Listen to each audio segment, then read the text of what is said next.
Sabay-sabay natin alamin ang mga kaganapan na nangyayari sa ating bansa.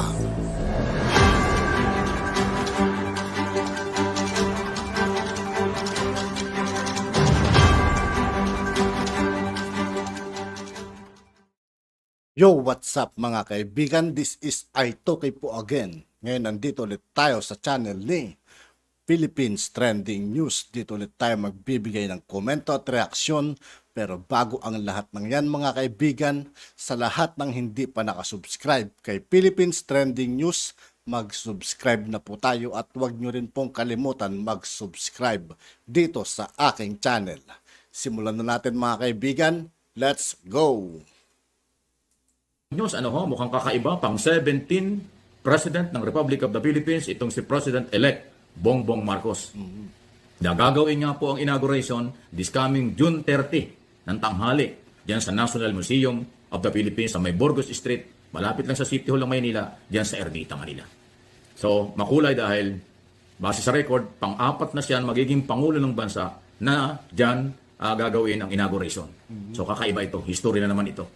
Pangalawa, usually ang mga inauguration ginagawa sa Luneta, ginagawa kung saan-saan lugar. Ito, National Museum So, di ba? Doon pa lang kakaiba na. At sana maganda ang panahon.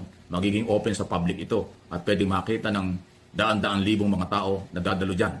At yun naman ilalive din sa radio, television, social media. Kaya makikita rin nyo kung kayo man ay nasa abroad. Okay? At ang magandang balita ang isa pa, puspusan na po, matindi yung pagkukumpuni, pag-aayos ng harap at buong building ng National Museum of the Philippines para nga humipakita sa mundong maganda ito dahil inauguration. Sa ngayon, sabi ng PNP, wala silang nakikitang problema. Walang threat, kaya nilang bigyan ng security ang President-elect at ang lahat ng bisita, diplomat at mga opisyalis ng gobyerno at mga simpleng mamamayan bumoto sa kanya. Kung hindi man magkasya ang milyon-milyon doon sa area dahil hindi ganong kalakihan, pero at least marami pa rin tao ang makakapunta ron, maliban lang mo sa manonood sa television. So, kaya magandang balita ito, sigurado na sa area niyan gagawin at pati security, okay na rin po ang mga paghahanda ng Philippine National Police, ng ating armed forces, ng buong gobyerno, outgoing at incoming government, napakaganda po ng coordination, transition commission, transition period, ang transition nila, paglilipat ng kapangyarihan, napakaganda. So, wala na tayong nakikita dyan. Okay? Sana kung mayroong mga oposisyon na hindi pa matanggap itong pangyaring ito, manood na lang kayo. Huwag na kayo magiging sagabal pa, hindi ba? Malamang sa malamang mga dilawan mga kaibigan. Hindi pa rin makamove on. So, yan po yung positibo. Ang alam ko, marami na pong inimbitahan ng mga diplomat, mga ambasador, matataas na opisyalis ng iba't ibang mga bansa na mayroong kinatawan dito bilang mga ambasador na imbitado na. Inimbitahan nga si President Biden ng Amerika. Hindi ko alam kung darating, pero at least may invitation. Marami ho. So, yan po yung positibo. Masasaksihan ito, hindi lang ng mga Pilipino, kung hindi ng buong mundo dahil mahalaga po yan. After ng ilang dekada na matanggal, mawala ang isang Marcos, papalit ng kanyang anak na Bongbong Marcos Jr. na siyang maghahawak ng kapangyarihan sa loob ng 6 na taon sa ilalim ng saligang batas. Ipagdasal natin, yan ang panawagan ni President Marcos. Ipagdasal siya para sa tagumpay ng pagkakaisa at development ng ating bansa. National unity ang kanyang pinipilit na idiin at ipinapanawagan sa taong bayan. Maganda po ang simula. Okay? So abangan po ninyo ang mga maaari mangyari pa sa mga development dito ho sa ating bansa. Okay. Pag-usapan natin, nung nakaraan, pag-usapan natin yung mga policy ng ating pamahalaan na inirereklamo ng mga overseas Filipino. PhilHealth. Kamusta na kaya si Hontiveros mga kaibigan? Binalik niya na kayo yung pera ng bayan? Hontiveros. Workers or OFW, mga workers nga po. Ngayon, ang ating pag-usapan naman itong parang mandatory na sila ay pinagbabayad ng PhilHealth, ng SS at saka ng Pag-ibig at ng iba pang mga bayarin. Well, magkakaiba po yan Yung Pag-ibig at saka SS, parang investment yan. Kasi pagdating ng araw, nagretiro kayo, bumalik kayo rito, makukuha ninyo yung pera, may interest pa. Yung galing, yung binayad nyo sa Pag-ibig. Yun naman kayo ay naghulog din sa SS, pagdating ng araw, maabot kayo ng senior citizen, pagbalik nyo, makikilim nyo kayo na ito at magkakaroon din po kayo ng magiging pensyonado kayo. So yung Pag-ibig SS, palagay ko, kailangan nyo makakatulong din sa inyo at sa inyong pamilya. Doon sa PhilHealth, ito medyo masalimot ito, pasintabi na sa ating gobyerno. Kasi yung PhilHealth hindi naman allowed o hindi naman yan magagamit sa abroad.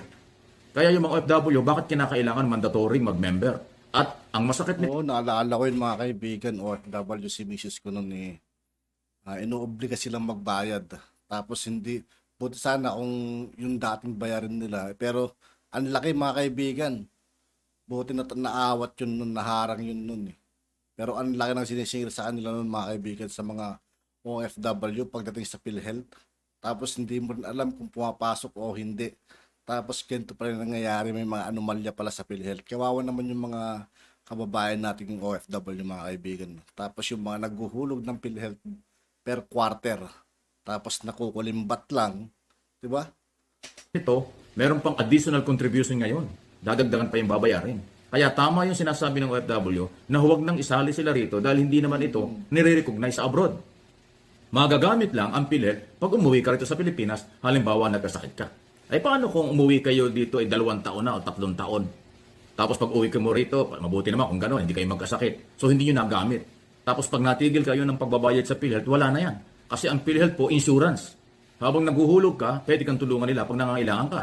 Pero pag natigil ang iyong paghuhulog, wala na yung ihulog mo. Hindi mo masisingil, hindi mo magagamit kapag hindi ka na nakakapaghulog. Ganon katindi yung insurance na yan.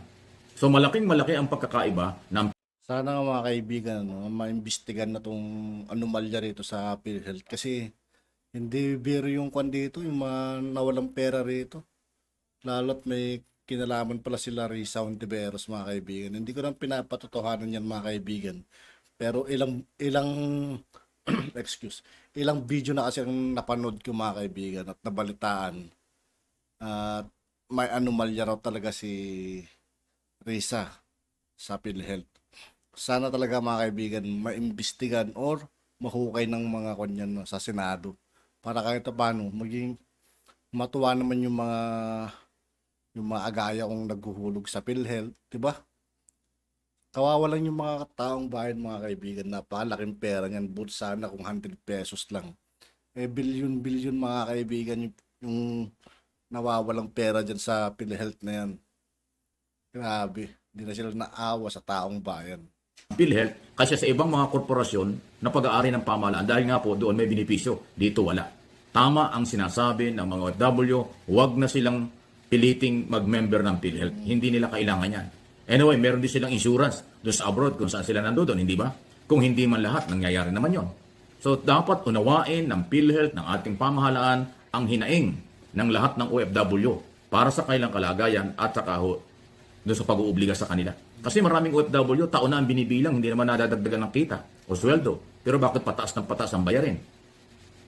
Kung minsan nga, kamalasan, ang dami lang problema, hindi nga natutulungan eh. Huwag naman natin gawing kawawa ang mga overseas Filipino workers na napakalaki ng tulong sa ekonomiya ng bansa dahil doon sa bilyon-bilyong dolyar, quarterly, monthly, or yearly na remita sa Pilipinas na nakakatulong sa ekonomiya.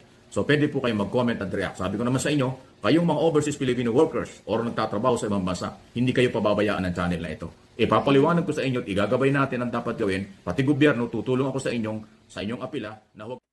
At yun nga po mga kaibigan, dito po nagtatapos ang ating reaction video. Muli, ako po si I2K ng Sundalo ng Tunggalo at 811. Maraming salamat sa patuloy na pagsuporta. Yeah, peace out.